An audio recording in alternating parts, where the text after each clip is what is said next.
Hello friends, మీరు చూస్తున్నది ఆర్వీవీ tech in Telugu. Friends, మా వీడియోస్ కనుక మీకు నచ్చినట్లయితే తప్పకుండా సబ్స్క్రైబ్ చేసుకోండి. ఈరోజు టాపిక్ వచ్చేసి మీకు ఎయిర్టెల్‌కి సంబంధించి ఒక రూ. 10 ప్లాన్ అయితే చెప్పబోతున్నాను.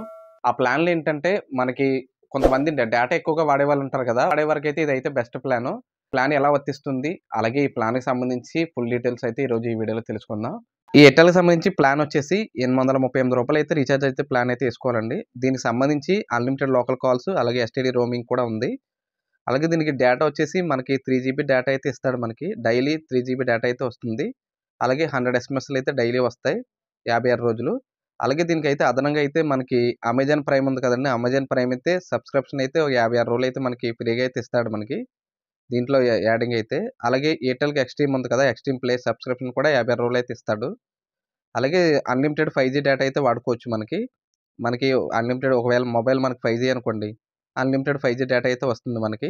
ఈ ప్లాన్ వచ్చేసి మనం ఎక్కువగా డేటా వాడేవాళ్ళు ఉంటారు కదా! ఏమైనా ఆఫీస్ వర్క్‌లు అయ్యి చేసుకునే వాళ్ళకైతే బాగా అయితే యూజ్ అవుతుందండి ఇది. ఒకవేళ మీరు కావాలనుకుంటే ఈ ప్లాన్ అయితే వేసుకోవచ్చు. ఈ ప్లాన్ వచ్చేసి మీకు ఎయిర్టెల్ థాంక్స్ యాప్ ఉంది కదండీ! ఎయిర్టెల్ థాంక్స్ యాప్‌లో అయినా దొరుకుతుంది. లేకపోతే మీకు ఫోన్‌పేలో ఉంటుంది కదండీ! ఫోన్‌పేలో అయినా వేసుకోవచ్చు. ఇంకా అంతగా కుదరకపోతే మనకి మొబైల్ స్టోర్‌లో అయినా మనకైతే అవైలబుల్‌గా అయితే ఉంటుంది. మీరు కావాలనుకుంటే ఏసుకోండి. ఇంకో ముఖ్యమైన విషయం ఏంటంటే మనకి ఎయిర్టెల్ థాంక్స్ యాప్ ఉంటుంది కదండీ! ఎయిర్టెల్ థాంక్స్ యాప్‌లో చాలామంది మిస్టేక్ అయితే చేస్తున్నారు. 5జీ డేటా వస్తుందని ఆ మిస్టేక్‌లో అయితే ప్రీపెయిడ్ సిమ్‌నైతే పోస్ట్‌పెయిడ్ సిమ్‌కైతే మార్చేసుకుంటున్నారు కొంతమంది తెలియక. ఏ ఆప్షన్‌నో క్లిక్ చేయాలో తెలియక.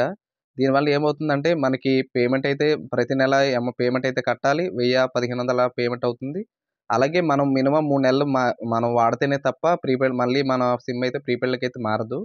దీనివల్ల అయితే చాలామంది అయితే ప్రాబ్లమ్ అయితే ఫేస్ చేస్తున్నారు. కాబట్టి ఎవరు కూడా ప్రీపెయిడ్ సిమ్ నుంచి అయితే పోస్ట్‌పెయిడ్ సిమ్‌కి మారాలనుకుంటే కొంచెం అయితే ఆలోచించుకొని చూసుకోండి. ఒకవేళ మీరు పోస్ట్‌పెయిడ్ సిమ్ కావాలనుకుంటే మీరు దగ్గరలో ఉన్న ఎయిర్టెల్ స్టోర్ ఉంటుంది కదా! కావాలనుకుంటే తీసుకోవచ్చు. కొంతమందికి ప్రీపెయిడ్ సిమ్మే వాడేవాళ్ళు ఉంటారు కదా! వాళ్ళకైతే ఈ ఈ ప్రాబ్లమ్ అయితే కొంచెం ఇబ్బందిగా అయితే ఉంటుంది. అలాగే మా వీడియోస్ కనుక మీకు నచ్చినట్లయితే తప్పకుండా సబ్స్క్రైబ్ చేసుకోండి. Thank you.